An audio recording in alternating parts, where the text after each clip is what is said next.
All India postal SC/ST employees welfare association के द्वारा यह हर साल कार्यक्रम आयोजित किया जाता है। मैं डॉक्टर माधुरी बारसागड़े मैडम को विशेष धन्यवाद देना चाहता हूँ कि उन्होंने मुझे यहाँ आने के लिए विशेष आग्रह किया। आप सभी लोग एम्प्लॉई हैं, नौकर पेशे वाले लोग हैं और ख़ास बात है कि आप बुद्धिजीवी हैं और बुद्धिजीवी वर्ग का रोल बहुत महत्वपूर्ण है। बाबा साहब अम्बेडकर की एक किताब है जिसका शीर्षक है एनिहिलेशन ऑफ कास्ट, जाति बीज नाश।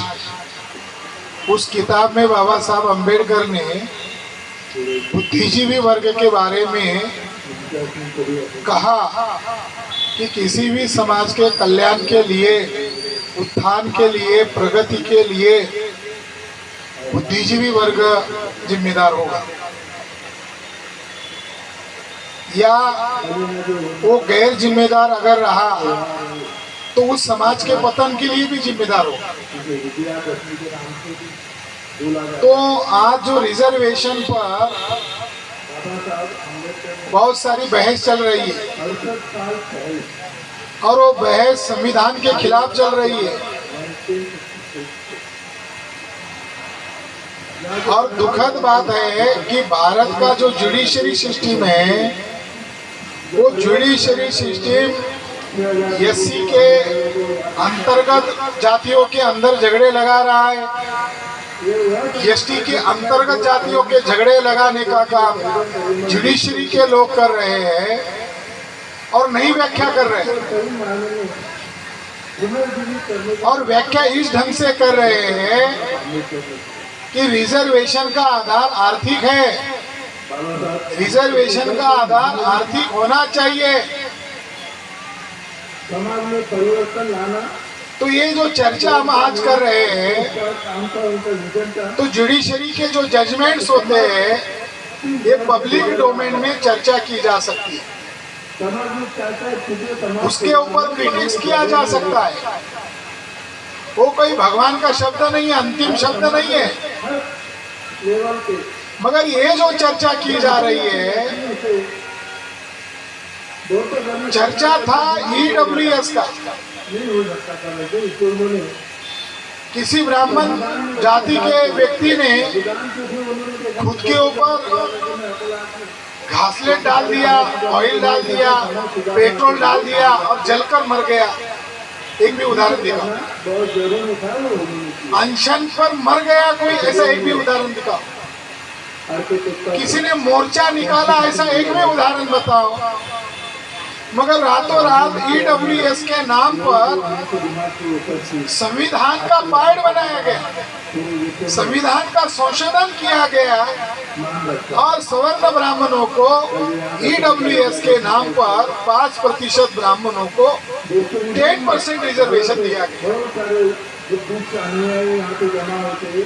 जब मराठा लोग रिजर्वेशन की डिमांड करते हैं, महाराष्ट्र के, गुजरात के पटेल लोग जब अपने रिजर्वेशन की डिमांड करते हैं, राजस्थान के जाट लोग अपने रिजर्वेशन की डिमांड करते हैं, आंदोलन करते हैं, तब उन्हें ये कहा जाता है कि भारत के संविधान में 49% ही रिजर्वेशन की सीमा है, उसको लांघा नहीं जा सकता, उसको पार नहीं किया जा सकता।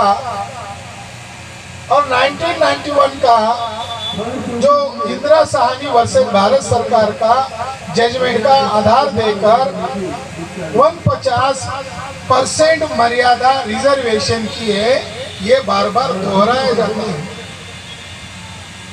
मगर ये जो 10% रिजर्वेशन दिया गया EWS के नाम पर, तब इन लोगों ने 49% की सीमा को तोड़ दिया।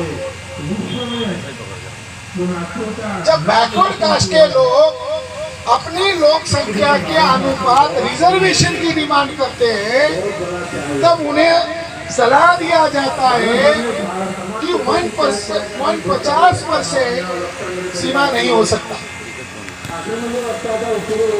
साथियों, ये केवल कल्पना है, किंवदंती है कि भारत के संविधान में 150% रिजर्वेशन की मर्यादा है। एक कपोल कल्पित झूठ है। भारत के संविधान निर्माता ने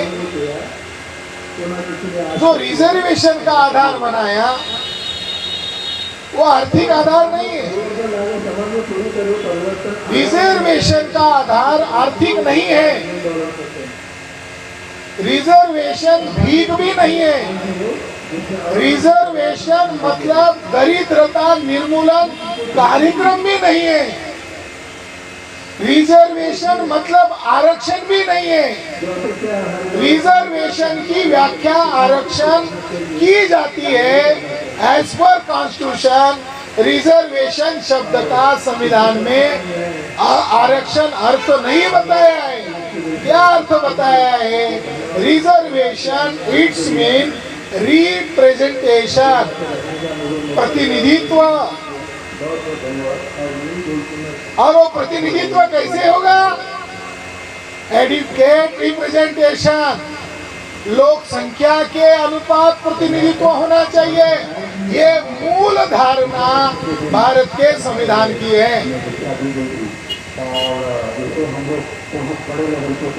ये आरक्षण का जो इतिहास है, ये 108 साल के लड़ाई का रिजल्ट है।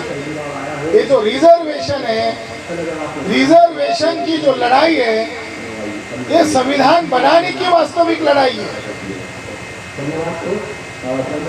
महात्मा ज्योतिबा फुले ने आधुनिक भारत में शूद्र अतिशूद्रों को पढ़ाने का अधिकार दिया, पढ़ने का अधिकार दिया।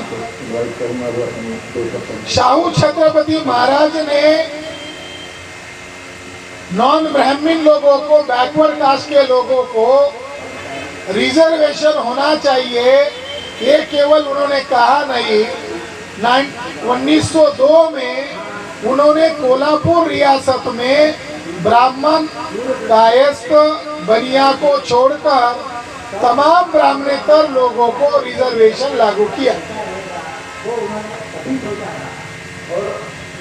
शाहू महाराज का रिजर्वेशन की व्याख्या बहुत ही सर्वसाधारण आदमी को समझ में आ सकती है। उन्होंने एक दिन जब ये रिजर्वेशन लागू कर दिया तो कोई अभ्यंकर ब्राह्मण था, नौकर था, वो प्रतिरोध करने लगा, विरोध करने लगा, तर्क देने लगा। जैसे आज तर्क दिया जाता है, मेरिट का उल्लंघन होता है। रिजर्वेशन से मेरिट का अवमानना होता है।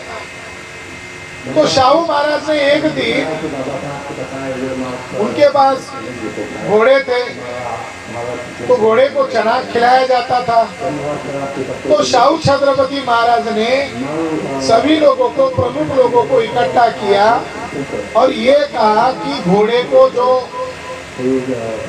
चना, एक थैला बांधकर, मुंह में थैला बांधकर उसके अंदर चना डाला जाता है, अब ऐसा नहीं खिलाया जाए, बल्कि यहाँ बीचों बीच वो चने का ढेर किया जाए और सभी घोड़ों को छोड़ दिया जाए। ऐसा ही हुआ। चने का ढेर देखकर घोड़े में ऊर्जा आ गई, उसको कौन पहले खाएगा। तो अभ्यंकर वहां खड़े थे ब्राह्मण, उसको शाहू महाराज ने कहा, अभ्यंकर क्या हो रहा है? तो अभ्यंकर ने वो जो लाइव हो रहा था उसको वर्णन करते हुए कहा, महाराज जो तगड़े घोड़े हैं, मजबूत घोड़े हैं, वो दौड़े दौड़े चने पर टूट पड़े। वहाँ कोई पाटिल भी था, कामले भी था। उसको महाराज ने कहा, अब क्या हो रहा है? तो उन्होंने कहा, महाराज कोई कमजोर घोड़े, बीमार घोड़े, जख्मी घोड़े हैं, वो धीरे धीरे जा रहे हैं, अब वो अपने हिस्से का खाना चाहते हैं। तो तगड़े और मजबूत घोड़े ने अपना तो खा लिया, मगर ये जो कमजोर घोड़े थे, जो जख्मी घोड़े थे, इनको तो उनके हिस्से का मिला नहीं, बल्कि उन्होंने उनको लाते मारी और जख्मी किया। तो शाहू महाराज ने ये उदाहरण देकर अपने लोगों को सीधी भाषा में कहा, हर एक के हिस्से को मैं दे रहा था। ये लोकतंत्र था, और ऐसा खुले में जब रखा जाता है तो ये लोकतंत्र नहीं होता है, ये ठोकतंत्र होता है, ये तानाशाही होती है। और मजबूत लोग गरीब लोगों का, बेसहारा लोगों का भी हक छीनते हैं। शाहू छत्रपति महाराज ने महामानव डॉक्टर बाबा साहब अम्बेडकर को फॉरेन में पढ़ाई के लिए भेजा।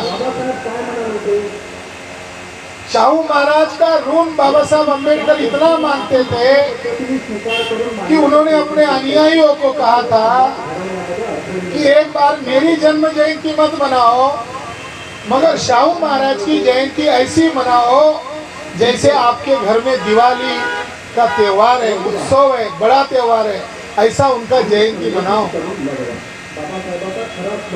तो शाहू महाराज ने बाबा साहब अम्बेडकर को अपने आंदोलन का उत्तराधिकारी ही चुना, और वो आंदोलन शाहू महाराज ने 6 दिसंबर 1956 तक उसको चलाया। साथियों, जब बाबा साहब अम्बेडकर को संविधान सभा में जाने का मौका मिला, तो बाबा साहब अम्बेडकर को केवल अपने लोगों की फिक्र नहीं था, तो उन्होंने सभी नॉन ब्राह्मण्स लोगों के लिए लड़ाई लड़ा। आज जो 6500 जातियों के टुकड़े में बांटा गया समाज है, उसको 4 वर्ग में इकट्ठा करने का काम बाबा साहब अम्बेडकर ने संविधान सभा के माध्यम से किया। 1702 जातियां अछूत जातियां थी, उनको संविधान में नाम दिया अनुसूचित जाति यानी शेड्यूल कास्ट।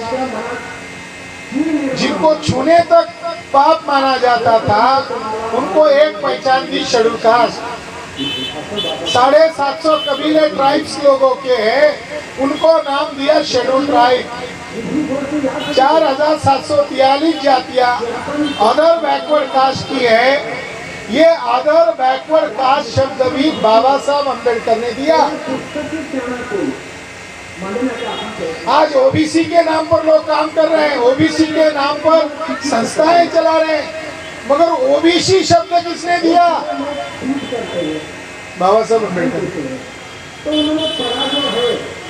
आपको सुनकर आश्चर्य लगेगा, एक विदर्भ का बड़ा नेता था पंजाबराव देशमुख, बड़े नेता थे।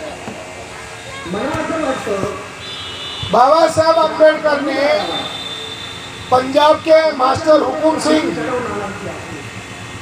अमरावती के पंजाबराव देशमुख और अन्य 3 लोग, ऐसे 4-5 गैर कांग्रेसी संविधान सभा के मेंबर्स लोगों को अपने घर पर डिनर के लिए बुलाया। डिनर निमित्त था। तो डिनर करने के बाद बाबा साहब ने बताया, डिनर निमित्त है, मैंने तुम्हें अलग वजह से बुलाया है, और वजह यह है जब मैं ओबीसी की बात उठाता हूँ तो तब संविधान सभा में ब्राह्मणों का वर्चस्व है। तब वो लोग चिल्लाते हैं ओबीसी कोई नहीं है, आप अपने लोगों का देखो कौन है ओबीसी। तो बाबा साहब अम्बेडकर ने कहा, आप लोग तो बोलते भी नहीं हो, आप बोलो, आवाज उठाओ। तो उन्होंने कहा, फिर हम बोल तो देंगे, मगर हमें मिलने वाला है क्या? तो बाबा साहब अम्बेडकर ने कहा, मैं वहाँ बैठा हुआ हूँ, तो आपको बोलना चाहिए, मैं देने के लिए बैठा हुआ हूँ। तय हुआ कि अगले दिन ओबीसी के नाम पर ये 5 नेता संविधान सभा में आवाज उठाएंगे। सेशन शुरू हुआ। बाबा साहब अम्बेडकर उनके आंखों में आंखें डालकर देखने लगे। बहुत देर हुआ, मगर एक भी मेंबर संविधान सभा का बैकवर्ड कास्ट का ये जो तय किए हुए 5 लोग थे, एक ने भी आवाज नहीं उठाई। बाबा साहब अंबेडकर समझ गए शायद हमारी मीटिंग लीक हो गई है और नेहरू ने इनको दबोच दिया है और कुछ सेटिंग हुआ है और ये बैकवर्ड कास्ट के लोग अपना आवाज नहीं उठा रहे हैं। तो बाबा साहब अंबेडकर खुद खड़े हुए और उन्होंने ओबीसी का मुद्दा रेज किया। हंगामा हुआ, इतना हंगामा हुआ कि अंबेडकर को अपने लोगों के बारे में चिंता करनी चाहिए। जिस ओबीसी की वो बात कर रहे हैं वो ओबीसी अस्तित्व में ही नहीं है, कोरी कल्पना है। ओबीसी को रिजर्वेशन नहीं मिल सकता। तो बाबा साहब अंबेडकर ने कठोर विरोध होने के बावजूद वो बहुत ही हाईली एजुकेटेड व्यक्ति थे और होशियार वकील भी थे। तो उनके विरोध को संविधान सभा में ड्राफ्ट में डाला। ब्राह्मण लोगों ने ये मुद्दा खड़ा किया था कि कोई ओबीसी नहीं है। तो बाबा साहब अंबेडकर ने वही मुद्दा डाला और ये शब्द में लिखा कि कुछ सांसद, कुछ मेंबर कह रहे हैं कि ओबीसी नहीं है। तो बाबा साहब अंबेडकर ने कहा कौन है ओबीसी, ये तय करने का अधिकार वर्तमान संविधान सभा को नहीं है। जब संविधान लागू हो जाएगा तो राष्ट्रपति के द्वारा अधिसूचना जारी की जाएगी और उसके तहत बैकवर्ड कास्ट कमीशन का गठन होगा और बैकवर्ड कास्ट कमीशन देश भर में घूमकर सूची का निर्माण करेगा। ये संविधान लागू होते ही साल भर के अंदर करना बंधन कारक है।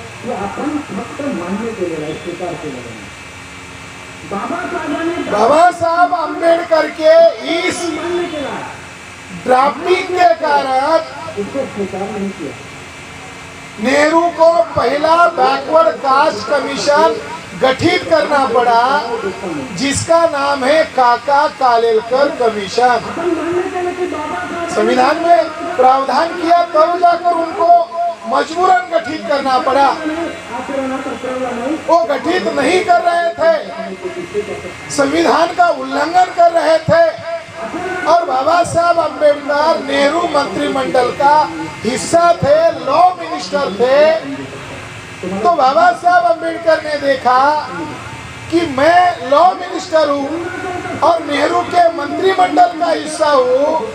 तो बाबा साहब अंबेडकर ने पार्लियामेंट के अंदर ओबीसी के रिजर्वेशन का मुद्दा खड़ा किया।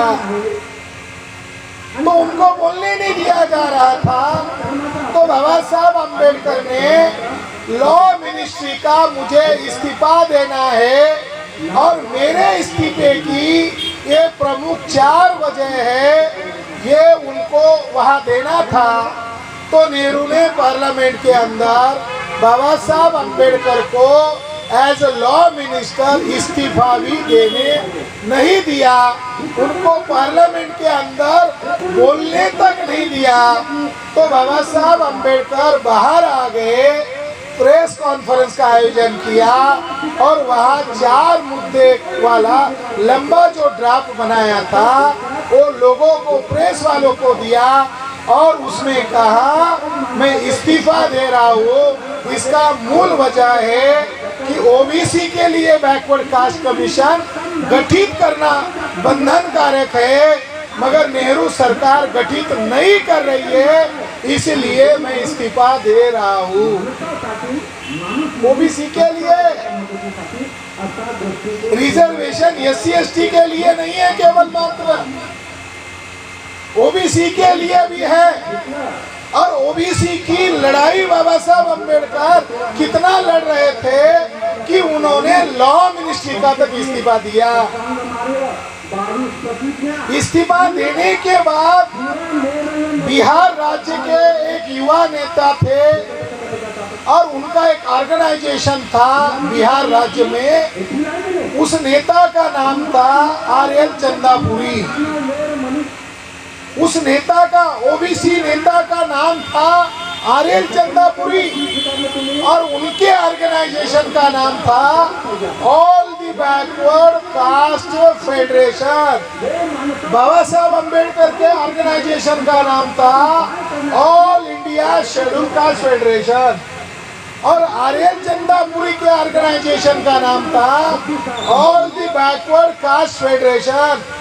उन्होंने बाबा साहब अम्बेडकर को न्योता दिया। इस्तीफा देने के बाद ओबीसी नेता ने बाबा साहब अम्बेडकर के स्वागत के लिए, सम्मान के लिए पटना में गांधी मैदान में 1951 में विशाल रैली का आयोजन किया।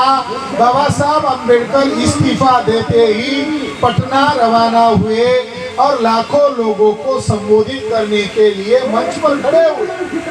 शाम का समय था, अचानक लाइट बंद कर दी गई और अचानक पथराव होना शुरू हो गया। बाबा साहब अम्बेडकर के तरफ पत्थर फेंके जाने लगे। आरएल चंदापुरी ने बाबा साहब को घेर लिया। उन लोगों ने खुद पत्थर खाए और भगदड़ मच गई और लोग भागने लगे। थोड़ी देर में लाइट आई। बाबा साहब अम्बेडकर ने माइक हाथ में लेकर दहाड़ते हुए कहा, किधर भाग रहे हो? अम्बेडकर यहाँ खड़ा है, जिंदा है, वही बैठे रहो। और बाबा साहब अम्बेडकर ने एक लंबा स्पीच पटना के गांधी मैदान पर 1951 को दिया और ओबीसी को हक नहीं मिले, इसके लिए नेहरू ने ये कांड किया है। बाद में पता चला वो पथराव करने वाले 2 पर्सन थे। एक व्यक्ति का नाम भोला पासवान शास्त्री था और दूसरे व्यक्ति का नाम बाबू जगजीवन राम था।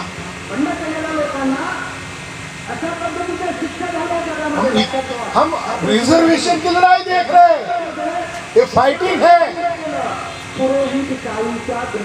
एक रिजर्वेशन की लड़ाई लड़ने वाला एक नेतृत्वधारी वर्ग है और दूसरा वर्ग हिंसा करने वाला वर्ग है, युक्तिवाद नहीं कर रहा है। बाबा साहब अम्बेडकर की युक्तिवाद करके हराने लायक उनके अंदर क्षमता नहीं है, जानलेवा हमला कर रहे हैं। उसमें से बाद में भोला पासवान शास्त्री को बख्शिश के तौर पर बिहार का सीएम बनाया गया। बापू जी को केंद्र में मंत्री बनाया गया। भोला पासवान शास्त्री बूढ़े हो गए और एक दिन अंबेडकर जयंती के मौके पर पटना में भाषण देने गए। बूढ़े हो गए थे, माइक हाथ में पकड़ा, हाथ में कपकपी होना शुरू हुआ और जोर जोर से रोने लगे और सार्वजनिक मंच पर भोला पासवान शास्त्री ने कबूल किया कि मुझे और बाबू जगजीवन राम को नेहरू ने आप बाबा साहब अम्बेडकर के ऊपर पथराव करने के लिए कहा था। ये बोझ लेकर मैं मरना नहीं चाहता हूँ, ये मैं सार्वजनिक कर रहा हूँ। हम लोग नालायक लोग थे कि हमने बाबा साहब अम्बेडकर के ऊपर पथराव किया, कबूल किया और रिकॉर्ड है।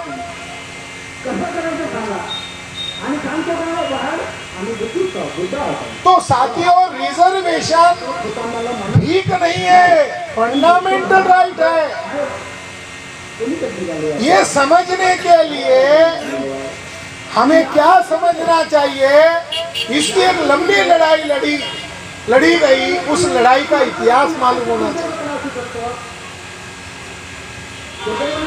आरएल चंदापुरी का ऑटोबायोग्राफी है, उसका टाइटल है मेरा जीवन संघर्ष।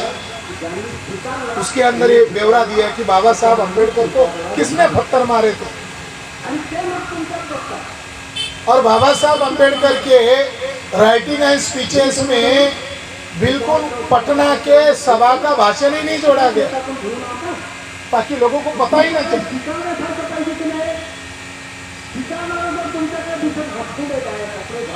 तो बाबा साहब अम्बेडकर के दबाव के कारण काका कालेलकर कमीशन गठित करना पड़ा। जो लोग कह रहे थे बैकवर्ड कास्ट है ही नहीं, तो 2500 के लगभग जातियां की सूची बनाई गई और उसके 3 वैल्यूम इकट्ठा तैयार हो गए और लास्ट वैल्यूम है लोगों की आपत्तियों का। अलग अलग लोगों ने आपत्ति भी जताई, तो लास्ट में उन आपत्तियों को इकट्ठा करके काका कालेलकर बाबा साहब अम्बेडकर को मिलने गए और उन्होंने बाबा साहब अम्बेडकर को पूछ लिया रिजर्वेशन का बेसिक मतलब क्या है। तो बाबा साहब अम्बेडकर को लगा ये सरकारी रिकॉर्ड है, इसमें वो बात आनी चाहिए। तो बाबा साहब ने काका कालेलकर को जवाब देते हुए इस शब्द में, वो 3rd वैल्यूम में उपलब्ध है, तो बाबा साहब ने इस शब्द में कहा जिस समाज में 10 डॉक्टर, 20 वकील, 30 इंजीनियर पैदा होंगे, उस समाज पर, हमारे समाज पर कोई टेढ़ी आंख से नहीं देख सकता। आज कितने डॉक्टर हैं, आज कितने वकील हैं, आज कितने इंजीनियर हैं, कितने टेढ़ी आंख से देख रहे हैं। नौकरी करने वाले नहीं, नेतृत्व करने वाले, प्रतिनिधित्व करने वाले, लोगों को जगाने वाले, बड़े बोलणारे नहीं, खरे बोलणारे। तो बाबा साहब अम्बेडकर के दबाव के कारण काका कालेलकर कमीशन गठित हुआ। फिर पार्लियामेंट के अंदर बाबा साहब ने मुद्दा खड़ा किया कि काका कालेलकर कमीशन लागू करो। तो नेहरू को लगा खतरा है, लागू करेंगे लोकतंत्र लागू हो जाएगा, ओबीसी को रिजर्वेशन मिलेगा, वास्तविक लोकतंत्र लागू हो जाएगा। नेहरू जी ने 60 पन्ने का लेटर काका कालेलकर से लिखवा लिया, विरोध वाला, और वो लेटर दिखाकर पार्लियामेंट में कहा कमीशन का चेयरमैन ही आयोग लागू न करने के पक्ष में है, इसलिए इसको लागू नहीं करना चाहिए। ऐसा कहकर काका कालेलकर कमीशन की भ्रूण हत्या कर दी। मैंने उसको पटल पर लाया ही।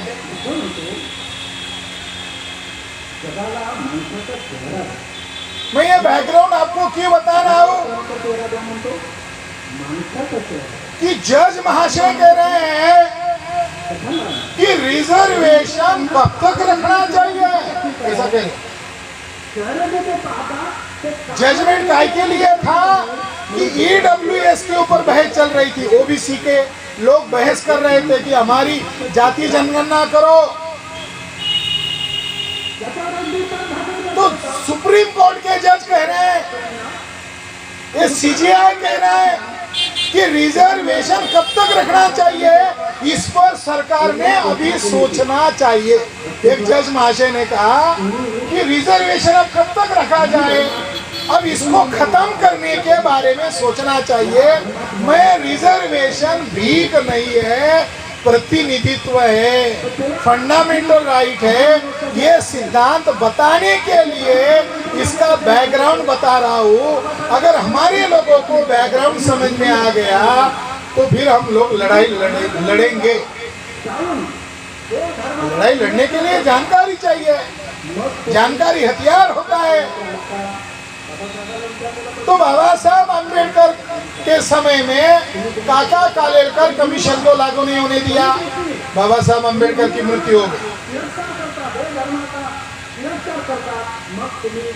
नेहरू जो देश के प्रधानमंत्री थे, देश का प्रधानमंत्री होता है, देश का मंत्रिमंडल होता है, विपक्ष होता है, प्रधानमंत्री को, मंत्री को, एमपी को शपथ लेनी पड़ती है कि मैं संविधान के साथ वफादार रहूंगा, बेईमान नहीं हो जाऊंगा और संविधान के खिलाफ कोई काम नहीं करूंगा। नेहरू जी ने 27 जून 1961 को सभी मुख्यमंत्रियों के नाम पर एक चिट्ठी लिखी। नेहरू के लेटर्स हैं और वो लेटर जो है वॉल्यूम नंबर 5 में ये लेटर उपलब्ध है। मुख्यमंत्रियों के नाम पर चिट्ठी। उस चिट्ठी में नेहरू जी ने स्पष्ट तौर पर क्या लिखा? नेहरू जी ने ये लिखा,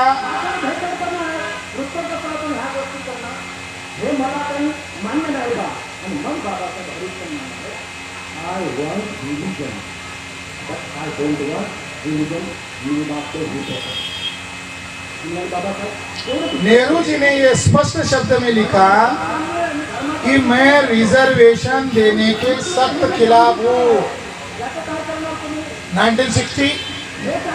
1961 बाबा साहब अम्बेडकर चले गए, काका खालिलकर कचरे में डाल दिया है और नेहरू जी कह रहे हैं कि मैं रिजर्वेशन देने के सख्त खिलाफ हूँ। और सभी मुख्यमंत्रियों को हिदायत है कि रिजर्वेशन पॉलिसी पर अमल मत करो। रिजर्वेशन पॉलिसी से सेकेंडरीट कंट्रीज का निर्माण होता है, दुय्यम राष्ट्र का निर्माण होता है। नेहरू जी ने मरते दम तक रिजर्वेशन का विरोध किया। नेहरू जी मर गए। नेहरू जी के बाद इंदिरा जी आई और इंदिरा जी को भी लगा कि अब बैकवर्ड कास्ट के लोग पार्लियामेंट में घुस गए, अब ज्यादा एमपी आने लगे, ज्यादा एमएलए आने लगे हैं और जो एमपी एमएलए थे ज्यादा संख्या में आ गए, ज्यादा जागृति आ गई है। तो वो लोग डिमांड करने लगे कि हमारा बैकवर्ड कास्ट कमीशन जो था काका खालिलकर, उसका रिपोर्ट लागू करो। पार्लियामेंट के अंदर नारे लगाने लगे कि हमारा बैकवर्ड कास्ट कमीशन का जो रिपोर्ट है, पुराना रिपोर्ट है, उसको लागू करो। तो इंदिरा गांधी जवाहरलाल नेहरू की जायज पुत्री थी।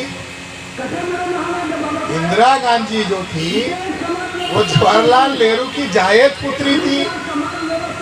उसको लगा मेरे पिता ने नहीं लागू किया तो मैं क्यों लागू करूं। फिर चुनाव ही जीतना था, तो चुनाव जीतने के लिए उसने नई घोषणा की कि अब जो काका खालिलकर कमीशन पुराना हो गया है, अब नया कमीशन लागू करते हैं और वो नया कमीशन का नाम रखा मंडल आयोग।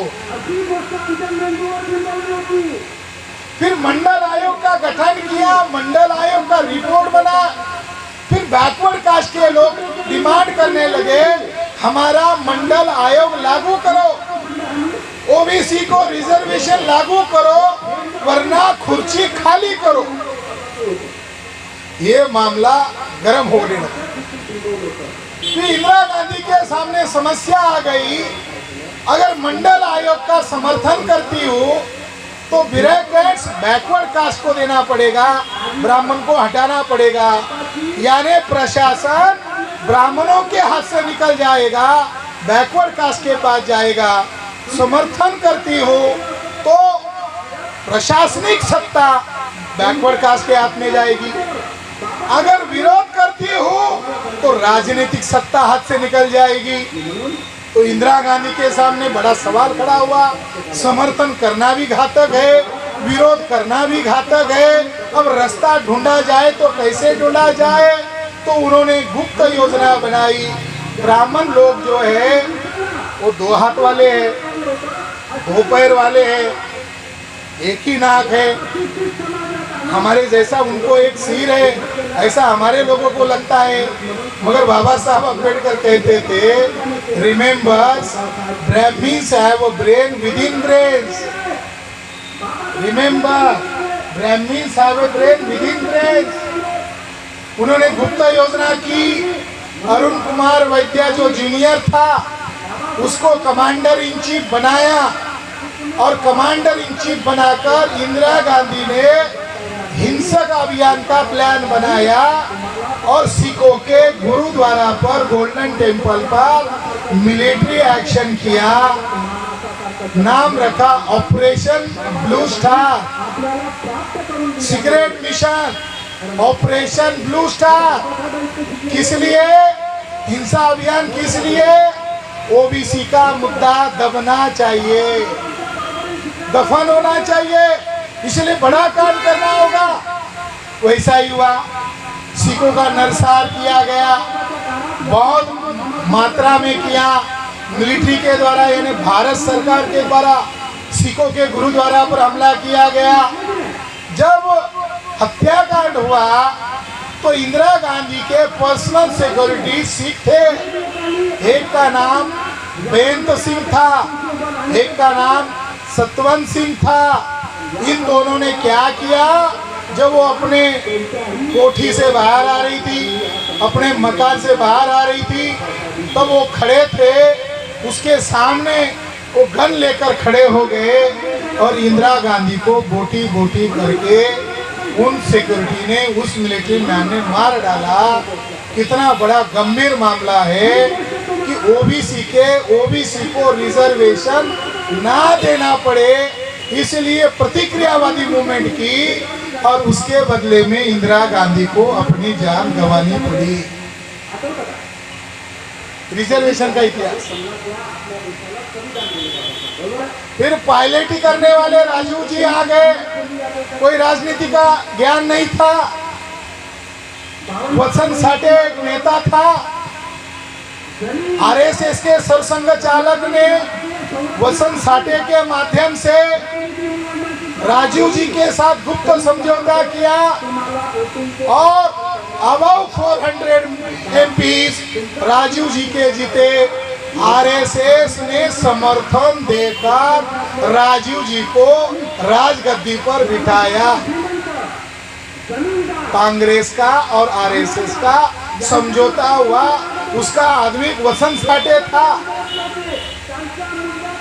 आरएसएस और कांग्रेस का गुप्त समझौता कई बार हुआ है, उसमें राजीव जी के समय में एक हुआ और उसके तहत राजीव जी को देश का प्रधानमंत्री बनाया।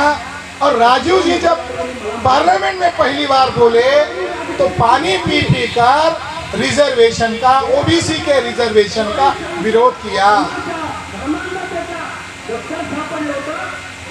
वो भी अपनी माँ की तरह राजनीति करना जानते थे, तो उन्होंने साउथ इंडिया में टेररिस्ट ऑर्गेनाइजेशन के साथ गुप्त समझौता किया। जिसके साथ गुप्त समझौता हुआ, बाद में दोनों में अनबन हो गई। उसका बदला लेने के लिए उस व्यक्ति ने कुछ महिलाओं को, कुछ जेंट्स को तैयार किया कि राजू की हत्या करनी होगी। साउथ इंडिया में वो जनसभा को संबोधित कर रहे थे और उनके स्वागत के लिए एक महिला के अंदर आरडीएक्स रखा था, कपड़े के अंदर। उसके पास जाना संभव नहीं है, विदाउट चेकिंग जाना संभव नहीं है। वो चेकिंग करके उसको भेजा गया कि सेफ है। और राजू जी के गले में उसने माला डाली, पुष्प माला, उसके अंदर भी आरडीएक्स था। राजीव जी का बोटी बोटी उड़ गया, वो रिमोट कंट्रोल से उड़ाया गया। लास्ट में राजीव जी का अंतिम संस्कार करने के लिए हड्डी तक नहीं मिला। तो ओबीसी के रिजर्वेशन के खिलाफ हिंसक कार्रवाई की गई और उसकी प्रतिक्रिया में राजीव जी को जान देनी पड़ी। राजीव जी मर गए। राजीव जी के बाद प्रधानमंत्री बने साउथ इंडिया के ब्राह्मण पीवी नरसिंह राव। पीवी नरसिंह राव को प्रधानमंत्री बनाया गया और फाइनेंस मिनिस्टर थे मनमोहन सिंह। अब उनको लगा नरसिंह राव को, अब मेरी बारी है, अब मुझे मरना होगा, अब तो मुझे बचने के लिए कोई रास्ता बचा नहीं है। इधर कांग्रेस ने यानी पीवी नरसिंह राव ने विश्व हिंदू परिषद के लोगों को, आरएसएस के लोगों को दिल्ली में गुप्त मीटिंग बुलाया और कहा मंडल आयोग लागू करना है, तुम ओबीसी को गुमराह करो और मैं मिलिट्री प्रोटेक्शन देता हूँ, तुम बाबरी मस्जिद गिरा दो, ताकि ओबीसी का ध्यान भटक जाए और ओबीसी के खिलाफ हम एक षड्यंत्र कर रहे हैं, ओबीसी को पता ही नहीं होना चाहिए। साथियों, ओबीसी को मंडल आयोग लागू कर दिया गया, मगर मंडल आयोग लागू करते समय पुणे का एक ब्राह्मण था, मधु लिमये, समाजवादी ब्राह्मण मधु लिमये, ये सबसे डेंजर ब्राह्मण अगर कोई है, ये हरे घास में छिपने वाले ब्राह्मण, समाजवादी ब्राह्मण, मोर डेंजर। ये ब्राह्मण सुप्रीम कोर्ट में गया ये कहकर कि ओबीसी को रिजर्वेशन दो मगर क्रीमिलियर लागू करो, और हमारी तरफ से बीसी कामले, आरपीआई के उस समय के नेता थे बीसी कामले, कॉन्स्टिट्यूशनल एक्सपर्ट बीसी कामले भी सुप्रीम कोर्ट में गए कि क्रीमिलियर लगाना संविधान विरोधी है। यानी बीसी कामले फॉरेन से पढ़कर आए बैरिस्टर थे, सुप्रीम कोर्ट के जज ने बीसी कामले का नहीं माना, मधु लिमये वकील भी नहीं था, उसने जो लिखित में ड्राफ्ट दिया उसी को एज इट इज स्वीकार किया। 52% ओबीसी है ऐसा मंडल आयोग कहता है, मगर यह आंकड़ा झूठा है। ओबीसी की जनगणना 1942 के बाद नहीं हुई, वर्ल्ड वार चल रहा था 42 में, इसलिए सेंसस डिक्लेयर नहीं किया गया। तो मंडल आयोग को 1931 की सेंसस का आधार लेना पड़ा और उसके आधार पर उन्होंने ओबीसी की संख्या बताई 52%। आज ओबीसी सोया पड़ा है, शेड्यूल कास्ट जिंदाबाद के नारे लगा रहा है, शेड्यूल ट्राइब जिंदाबाद के नारे लगा रहा है, सड़क पर उतर रहा है, अपने लोगों के लिए हक की लड़ाई लड़ रहा है, और ओबीसी सोया पड़ा है। 1950 से लेकर 2024 तक गधों की गिनती हुई, कुत्तों की गिनती हुई, नदी नालों की गिनती हुई, पेड़ों की गिनती हुई। मोदी को किसी ने कहा चीते कम हो गए हैं, तो मोदी ने कहा आयात करो, आयात करो, चीते कम हो गए, आयात करो। यानी जानवर की गिनती हुई।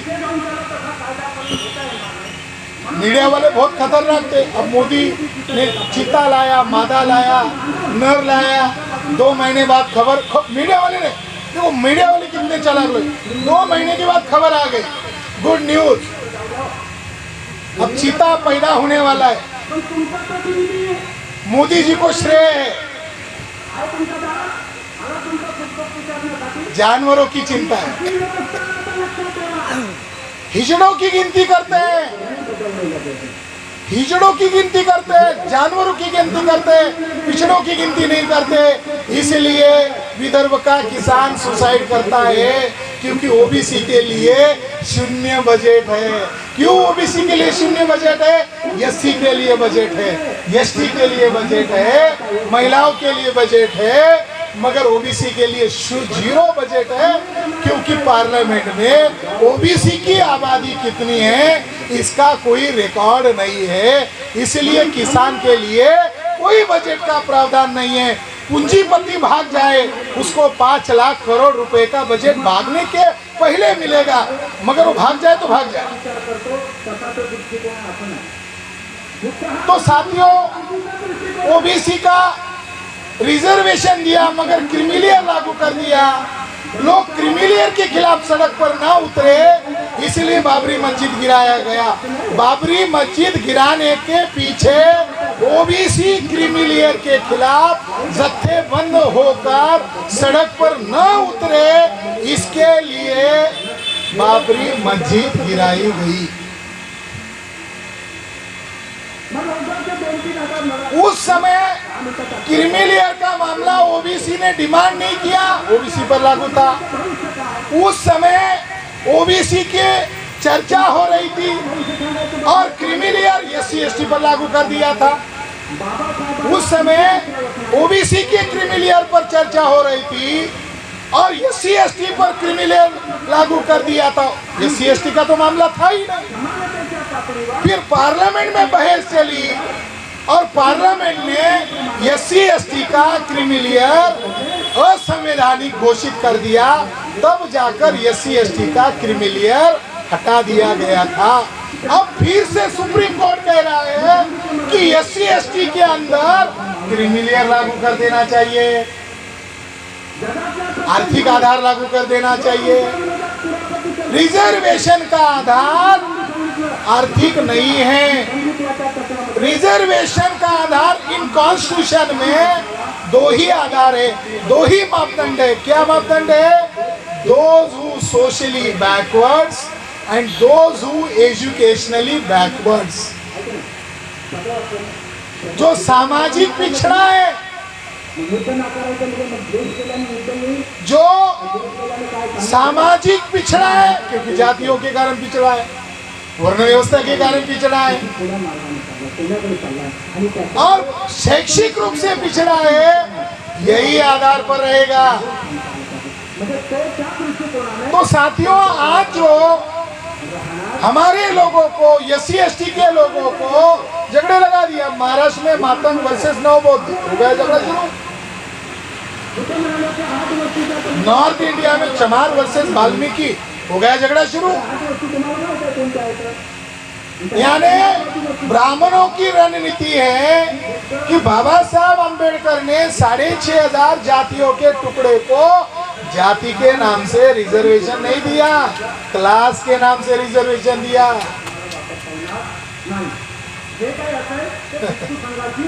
क्लास के नाम पर, जाति के नाम पर नहीं।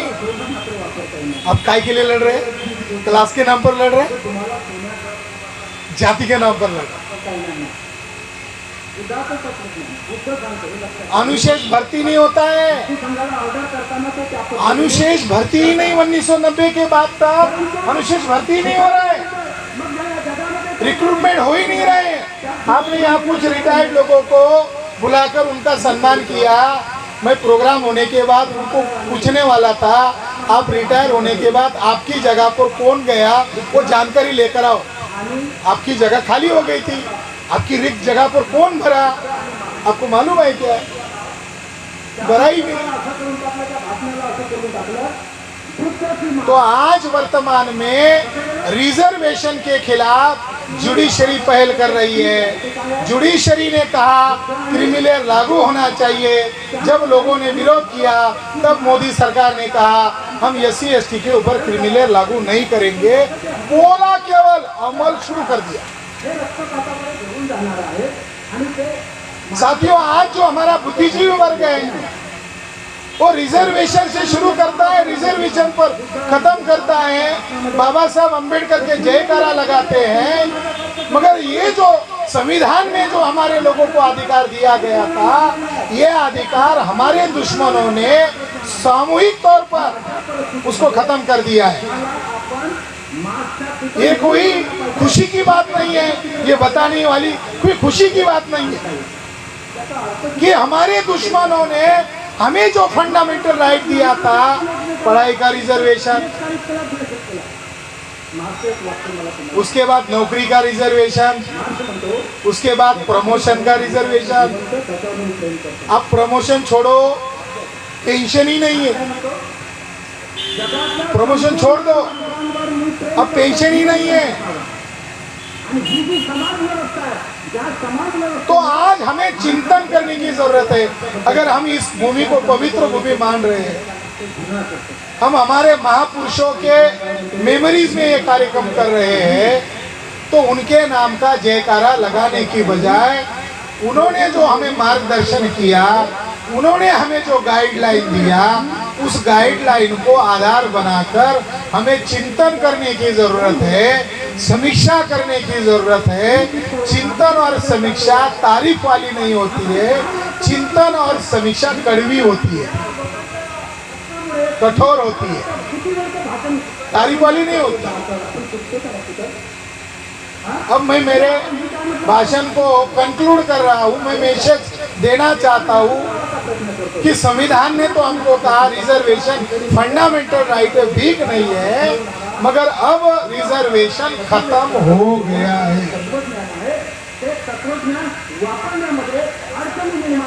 हम कह रहे हैं कि वो फंडामेंटल राइट है, वो है, वो कागज में, व्यवहार में जीरो है। हमारे अपने लोग क्या कहते हैं? संविधानाला कोणी हात लावला तर कापून टाको ताल्या। जब वो नेताजी नीचे उतरते हैं तो उनको सहारे की जरूरत पड़ती है। हम मिलिंद कॉलेज में पढ़ते थे तो वो जो नामांतर दिन पर बड़े बड़े नेता आते थे, उसमें एक नागपुर के नेता थे, दाढ़ी वाले, और हमको उनका भाषण बहुत अच्छा लगता था। अभी हमने YouTube पर देखा, लोकसभा में कहा उन्होंने नितिन गडकरी 5 लाख लोगों से वोट से जीत कर आने वाले। हमने कहा वाह रे वाह पैंथर, गडकरी को चुनकर ला रहे हो, खुद को लाते, लड़ते लड़ते हार जाते। नागपुर को लीडर नहीं है, मैं दुख के साथ कह रहा हूँ। कभी लोग कुछ कहते थे कि नागपुर में है, नेता है, बुद्धिजीवी वर्ग है, खत्म, युवाओं को आगे आना होगा। सुलेखा ताई कुंभारे ने एकनाथ शिंदे को नागपुर में बुलाकर सत्कार किया। नील जो है हमारी, उसको हवा में उड़ाकर किसी ने स्वागत नहीं किया, उन्होंने स्वागत किया, हमारे समाज के नेताओं। एक यूनिवर्सिटी का एक व्यक्ति है, शायद पूरनचंद्र मेश्राम ऐसा कुछ तो भी है, उसने गुप्त मीटिंग लिया और गुप्त मीटिंग में कहा गडकरी बैठा हुआ है और सारी बुद्धिजीवी लोग हैं, वीडियो है मेरे पास। वो डॉक्टर पूरनचंद्र मेश्राम ने कहा कि नागपुर का नाम आता है तो 2 लोगों का नाम आता है, एक नेता नितिन गडकरी जी है और दूसरे नेता डॉक्टर अंबेडकर जी है। डॉक्टर बाबा साहब अंबेडकर के साथ अगर किसी की तुलना कर सकते हैं तो नितिन गडकरी की ही कर सकते हैं। चरण छूने चाहिए ऐसे लोगों की। ये मैं उदाहरण दे रहा हूँ कि हमारा आंदोलन का केंद्र है। हमारी संचालनकर्ता मैडम कह रही थी ये पवित्र भूमि है, यहाँ पर बाबा साहब के चरण स्पर्श हुए और हम इसको प्रमाण मानकर इकट्ठा होते हैं। क्या स्थिति हमारे समाज की यहाँ की? आज की तारीख में प्राइवेटाइजेशन के कारण रिजर्वेशन लगभग खत्म हो गया है। अभी जो कुछ लोग हैं वो लास्ट बेनिफिशियरीज है, मगर ये गारंटी नहीं है वो रिटायरमेंट तक बेनिफिशियरी होंगे। 1991 में 31 मई 1991 में मनमोहन सिंह ने ये पॉलिसी लाई, न्यू इकोनॉमिक पॉलिसी। आज उसको 34 साल पूरे हो गए। हमारे लोग आंदोलन करते हैं, चर्चाएं करते हैं, मगर हमने कभी नहीं सुना कि हमारे लोग बुद्धिवादी लोग बैठे, 500 लोग बैठे, 50 लोग बैठे हैं और ये न्यू इकोनॉमिक पॉलिसी कैसे हमारे खिलाफ है, इसके बारे में किसी ने बौद्धिक जागृति किया। कांग्रेस रिजर्वेशन खत्म करना चाहती है, बीजेपी सत्ता में आकर रिजर्वेशन खत्म करना चाहती है, सीपीआई सीपीएम सत्ता में आकर रिजर्वेशन खत्म करना चाहते हैं। ये चेहरे अलग अलग है मगर इनका एम्स एंड ऑब्जेक्ट एक है। चेहरे अलग अलग है, क्यों इनका एम्स और ऑब्जेक्ट एक है? क्योंकि ये एक ही जाति के लोग हैं, वो ब्राह्मण जाति के लोग।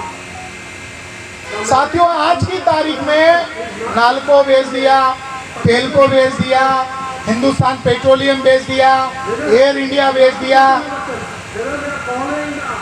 रेल सबसे ज्यादा रिसोर्स वाला एरिया, उसके लिए सेपरेट बजट होता था, उसको प्राइवेटाइज कर दिया और प्राइवेटाइज होने के बाद सबसे ज्यादा रेल दुर्घटनाएं हो रही है और मीडिया उन्हीं का आंकड़े दबा रहे हैं। सोशल मीडिया में वीडियो आ रहे, 2000 लोग मर गए, दिखा रहे 200 लोग मर गए।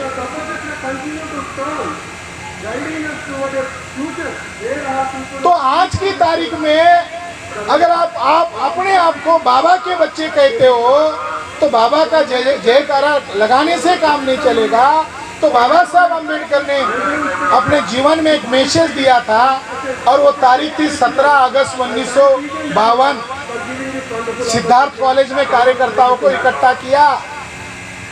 बाबा साहब अम्बेडकर ने सिद्धार्थ कॉलेज में पढ़े लिखे कार्यकर्ताओं को इकट्ठा किया और वहां उन्होंने अपने आंदोलन की समीक्षा किया और अपने लोगों को उपदेश करते हुए बाबा साहब अम्बेडकर ने ये कहा, क्या कहा कि केवल मेरे नाम का जयकार करने से अच्छा है मैंने जिस मकसद के लिए, जिस उद्देश्य के लिए अपनी जीवन जिंदगी लगाई उसी के लिए आप काम करो और उसके लिए जान की बाजी लगाओ।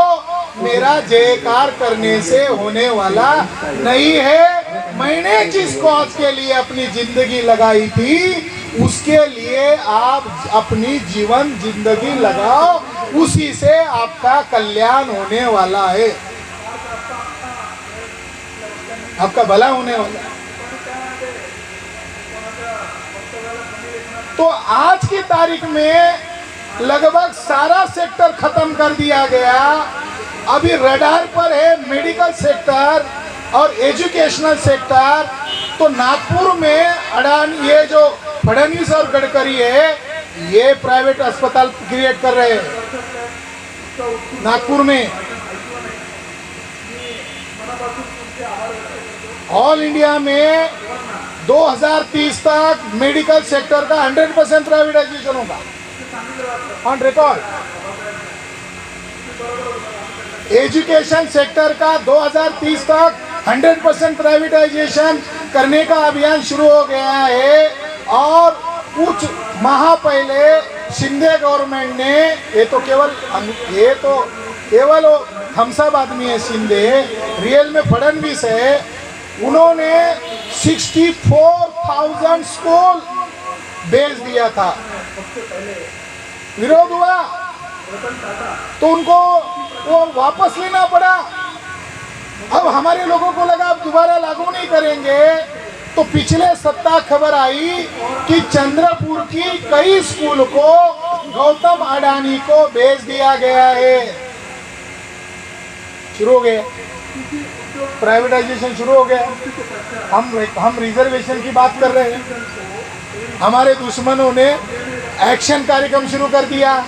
तो साथियों, इसके खिलाफ हमारे SC ST OBC को जत्थेबंद करना होगा।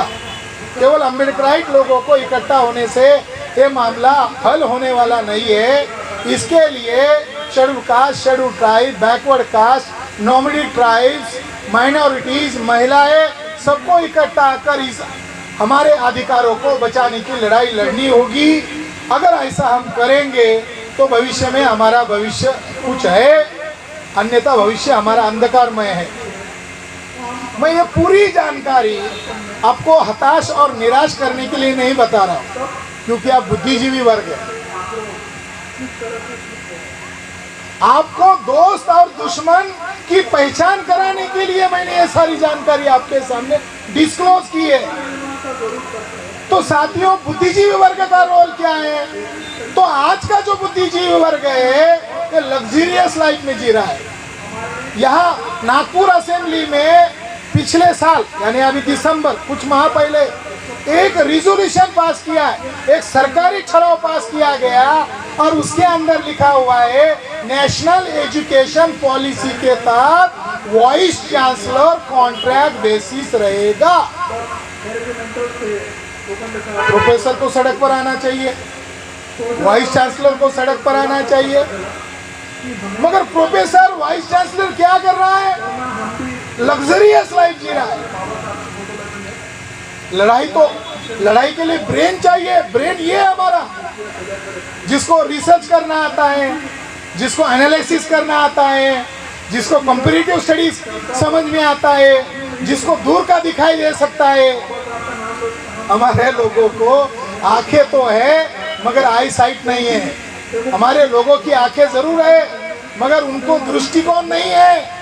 दृष्टिकोण ये है कि आज ये स्थिति है, 10 साल बाद ये होगा, 20 साल बाद ये होगा। अगर ये होने वाला है तो अब हमें नींद से जगना होगा और लोगों को जत्थेबंद करना होगा। जागृति एक दिन से नहीं आती, जागृति एक दिन से नहीं आती, लगातार जागृति का अभियान करना होता है। जैसे युद्ध एक दिन नहीं होता, युद्ध एक दिन ही होता है मगर युद्ध की तैयारी हर दिन करनी पड़ती है। परीक्षा एक दिन में होती है मगर अभ्यास साल भर करना पड़ता है। कल होने वाला है, कल एक नरसंहार होने वाला है। आज भी नरसंहार हो रहा है, आज भी हमारी युवा युवतियां सुसाइड कर रही है, आज भी हमारे लोग बेरोजगारी के कारण त्रस्त है, महंगाई के कारण त्रस्त है। आज भी हमारे लोग ग्लोबल हंगर इंडेक्स में अव्वल है, यानी वो हमारे SC ST OBC के लोग हैं। तो आने वाले समय में साथियों, ये जानकारी का आधार हमें स्वीकार करना होगा कि हमें गुलामी में धकेल दिया गया है। जब हम ये बात को स्वीकार करेंगे कि आज हम गुलामी में जी रहे हैं तो फिर हम मानसिकता बना सकते हैं, हमें आज़ाद होना चाहिए। तो मैं आखिर में एक संदेश दे रहा हूँ। इस कार्यक्रम के मौके पर मैडम बारसागड़े मैडम ने मुझे बुलाया। मैं उनका निजी तौर पर बहुत फैन हूँ, मिस्टर बारसागड़े सर और मैडम का। वो समाज के लिए बहुत चिंतित रहते, काम करते हैं, सोचते हैं। तो बाबा साहब अम्बेडकर का मैं मैसेज देना चाहता हूँ कि बुद्धिजीवी वर्गों को महापुरुषों से सीखना चाहिए। क्या सीखना चाहिए? तो हम बामसेब के ट्रेनिंग में बताते, पे बैक टू सोसाइटी। आप जो डॉक्टर बने हो, वकील बने हो, इंजीनियर बने हो, बड़े अफसर बने हो, चाहे बाबू बने हो, चाहे चपरासी बने हो, वो किसके कारण बना? फुले शाहू अम्बेडकर के 108 साल के लड़ाई के कारण बना। इसके लिए आपको क्या करना चाहिए? ऋण है हमारे ऊपर, सामाजिक ऋण है हमारे ऊपर, ये भावना हमारे अंदर होनी चाहिए। बाबा साहब ने दीक्षा भूमि में कहा, हर एक को सामाजिक आंदोलन के लिए 10वां कमाई का 10वां हिस्सा देना चाहिए। तो हम क्या कह रहे? 5 चीजें दो, बुद्धि दो, जैसे मैं बोल रहा हूँ, आपको समझ में आ रहा है? समाज को बोलो बुद्धि दो, हुनर दो। मैडम गाना गा रही थी, ऐसा लग रहा था लता मंगेशकर और इसका मैडम का गाना होता तो मैडम को ज्यादा मार्क मिलते, अच्छा गा रहे। हमें महसूस ही नहीं हो रहा था कि यहाँ कोई गा रही, हम ऐसा लग रहा तो थिएटर में सुन रहे गाना। हुनर किसी को गाना गाने का, लिखने का, तो समय दो, समय चाहिए। आज आप लोग समय निकाल कर यहाँ आए, घर में बैठे हुए नहीं है, समय निकाला क्या के लिए? समाज का चिंतन हो रहा है, इसके लिए श्रम दो। किसी ने श्रम किया तब जाकर आप आ गए, ये हमारा काम है। अखबार वाले छापने वाले नहीं है, हमें ही मेहनत करनी होगी हमारे समाज को इकट्ठा करने के लिए। किसी ने श्रमदान दिया और हमारा आंदोलन है तो टाटा बिरला बाटा अंबानी के साथ सहयोग से नहीं चलेगा, तो हमारी ही कमाई का कुछ हिस्सा देना होगा ताकि हमारा आंदोलन स्वाभिमानी, स्वावलंबी, आत्मनिर्भर आंदोलन हो जाए, समाज के ऊपर आश्रित हो जाए, पूंजीपतियों के ऊपर नहीं। तो मैं आखिरी में एक उदाहरण देता हूँ कि हमारे लोग महापुरुषों की तारीफ तो बहुत करते हैं, चरित्र की तारीफ बहुत करते हैं, चित्र को देखकर तारीफ बहुत करते हैं, मगर चरित्र से कुछ सीख नहीं लेते। महामानव डॉक्टर बाबा साहब अम्बेडकर के निजी जीवन से हम एक मैसेज आज की तारीख पर मैं देना चाहता हूँ। मैसेज ये है कि 1945 बाबा साहब अम्बेडकर का एक कार्यकर्ताओं को संबोधन किया गया। बाबा साहब के कुछ कार्यकर्ताओं को तोड़ा गया, उनके खिलाफ खड़ा किया गया। तो बाबा साहब अम्बेडकर ने दिल्ली में अपने कार्यकर्ताओं को इकट्ठा करके अपनी अंदर की बात बताई। उन्होंने कहा अगर मैंने सोचा होता तो मैं भारत का उप प्रधानमंत्री बन जाता, कांग्रेस का अध्यक्ष बन जाता, मगर मैंने मेरे दुश्मनों के सामने घुटने नहीं टेके हैं। बाबा साहब अम्बेडकर के अंदर कमिटमेंट कितना था। बाबा साहब अम्बेडकर अपने लोगों को समझाते थे बौद्धिक लेवल की बात, हमारे लोग इमोशनल लेवल की बात को ही पकड़ लेते थे। तो बाबा साहब अम्बेडकर ने एक बार ऐसा कहा था, अगर मैं मेरे समाज को इस ब्राह्मणवादी गुलामी से आज़ाद नहीं कर पाया तो मैं बंदूक से अपने आप को गोली से उड़ा दूंगा, मार दूंगा। तब लोगों को यकीन आ गया, इस पर यकीन करना चाहिए, ये अपनी जान की गवाही दे रहा है। उस समय उन्होंने अपने कार्यकर्ताओं को निजी जीवन की जानकारी देते हुए कहा कि मैं किसी का निंदा नहीं हूँ, मैं अभी तक किसी के सामने घुटने नहीं टेका है। मेरा एक लाडला बेटा था गंगाधर, मेरे भी बच्चे थे, मैं समाज के लिए काम पर जाता था, सभा के लिए जाता था, दौरे पर जाता था, तो मेरा बेटा बीमार हो जाता था। तो मेरी मिसेस रामू मेरे आने का इंतजार करती थी, क्योंकि उसके पास पैसा नहीं होता था। बच्चा बीमार होता था और उसके पास पैसा नहीं होता था, मेरे आने का इंतजार करती थी। फिर हम दोनों उस बच्चे को अस्पताल लेके जाते थे, डॉक्टर बोलते थे ज़्यादा समय हो गया, अब बच्चा बचने वाला नहीं है। बच्चा थोड़ी देर में दम तोड़ देता था। मैं और मेरी पत्नी बच्चे की लाश को लेकर घर आते थे, ऐसा एक बच्चा मर गया, 2 बच्चा मर गया। तो मेरी पत्नी को अनुभव हो गया, अनपढ़ थी, उसको ज्ञान मिल गया, दूसरे के भी बच्चे बीमार पड़ते हैं और हमारे भी बच्चे बीमार पड़ते हैं, मगर दूसरे के बच्चे बच जाते हैं, हमारे ही बच्चे क्यों मर जाते हैं। तो रमाबाई को ज्ञान ये हुआ कि सही समय पर मैं इस बच्चे को अस्पताल नहीं लेकर गई, मैं पति का राह देखती रही, और पति 2 महीने बाद आए, 15 दिन बाद आए, 3 हफ्ते बाद आए, तब समय ज़्यादा हो गया और हम हमारे बच्चे की लाश को ही घर लेके आए, हम उसको बचा नहीं पाए। तो रमाबाई बाबा साहब को रोकर कहने लगी कि ये गंगाधर जो बच्चा है ये भी मरने वाला है। तो बाबा साहब कहने लगे कि मैं तो समाज के काम के लिए जा रहा हूँ, तूने कभी भी ऐसा बुरा अपने बच्चों के बारे में नहीं सोचा है और मेरे सामने तो ऐसा कभी नहीं बोला है, ऐसा क्यों बोल रही है। तो रमाबाई ने अपना दर्द बयान करते हुए कहा, मेरे पास तो पैसा नहीं होता है, अब समाज के काम के लिए महीनों महीनों बाहर रहते हो तो ये बच्चा भी मरेगा, क्योंकि अस्पताल पर हम लेकर ही नहीं जाएंगे उचित समय पर। तो बाबा साहब भी बाप थे, अपने गंगाधर की लेकर गए अस्पताल। डॉक्टर ने चेकअप किया और डॉक्टर ने कहा ज़्यादा देर तक ये भी बचने वाला नहीं है, आप देर कर दिया, बच्चे ने दम तोड़ दिया। लाश देने के लिए फीस मांग रहा था डॉक्टर, तो बाबा साहब के जेब में कम पैसा था, दुहाई दिया कि मैं फलाना कोर्ट में वकील हूँ, आज इतने हैं, पता नहीं था, मैं लाकर दूंगा। उसको क्या मालूम है महापुरुष होने वाला है। बच्चे की लाश लेकर घर आए, परल में 10 बाय 12 की खोली थी, उसमें रमाबाई ने गंगाधर की लाश रखी और छाती पीट पीट कर रोने लगी। आसपास की पुरुष महिला को पता चला, देखो हमारा महापुरुष, ये बच्चा भी शायद दम तोड़ दिया। आसपास के लोग इकट्ठा हो गए, इकट्ठा होकर वो भी आ गए, महिलाएं भी रोने लगी। बुजुर्ग लोग बाबा साहब के पास आए और उन्होंने बाबा साहब को कहा कि बाबा साहब अब शाम होने आई है, चंद पैसे हो तो दो, हम मार्केट में जाते हैं और गंगाधर के लाश के लिए कफन का कपड़ा लेकर आते हैं। बाबा साहब को पैसे मांग रहे थे, कोर्ट में पैसा नहीं था, वो हिचकियाँ देकर रोने लगे। लोगों को लगा शायद बाप का हृदय है, बच्चे की लाश देख नहीं पाऊंगा, इसलिए पिता रो रहे हैं, मगर रोने की असली वजह पैसा नहीं था।